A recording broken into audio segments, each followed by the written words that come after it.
Shukran sana mtazamaji kwa kuchagua taarifa zetu za Dira ya Wiki. Jina langu ni Zubeida Kome, mkalimani wa ishara ni Damian Evans. Seneta wa kaunti ya Nairobi Johnson Sakaja hii leo adhuhuri alijisalimisha mbele ya makachero katika makao makuu ya upelelezi barabara ya Kiambu. Sakaja amesema kuwa alifika mbele ya makachero ili kubaini madai kuwa alikuwa akichunguzwa kwa madai ya kugushi stakabadhi ya degree yake ya chuo kikuu kilichoko nchi jirani ya Uganda. Sakaja ambaye anawania kiti cha ugavana kaunti ya Nairobi aliahidi kuwa mahasidi wake wa kisiasa wanatumia vyombo vya habari na idara ya polisi kumhangaisha na kuhakikisha kuwa jina lake haliko kwenye karatasi ya uchaguzi. Good morning.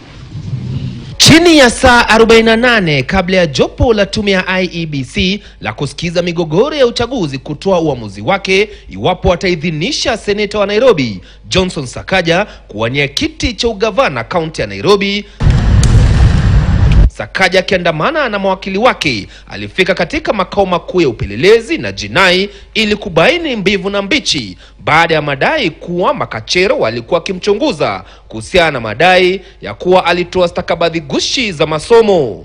Where you have headlines without me even being sought for any comment, but the person who's commenting and prosecuting his case is the DCI through the media.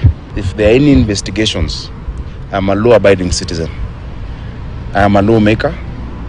I have participated in the process of even legislating for the DCI. I am available at any point to cooperate with any investigations. Kulingana na seneta huyo, wapinzani wake wamekuwa wakitumia idara za serikali na haswa idara ya polisi kuhakikisha kuwa jina lake halitakuwa kwenye karatasi ya kupiga kura. The end game really is to try and use intimidation and threats of arrest and whatnot. I don't fear that. But let them follow the law. All of those threats, intimidation, I have been asked today that if I step down, all of this will stop. I'm not going to step down. I'm running for governor of Nairobi.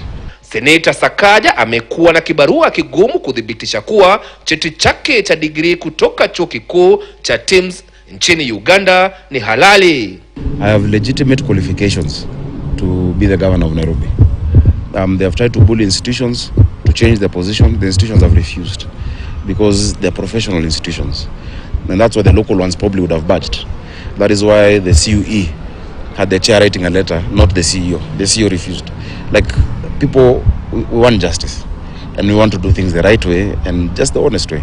Hata hivyo, idara ya polisi kupitia msemaji wa polisi Bruno Sisho amepinga madai kuwa Sakaja alikuwa ametiwa mbaroni kuhusiana na madai ya kugushi stakabadhi zake. Kulingana na Bruno, Sakaja alifika katika makao makuu ya upelelezi na kwamba majasusi hawakuwa na haja naye. Baada ya chini ya saa moja, Sakaja aliondoka katika makao makuu hayo. Sakaja anatarajiwa kujua iwapo ataidhinishwa kuwania kiti cha ugavana jimbo la Nairobi siku ya Jumapili. Chris Dairo, KTN News, Nairobi. Mtazamaji, sasa hivi tumsikize Profesa Chacha Nyaigoti Chacha ambaye ni mwenyekiti wa tume ya kuratibu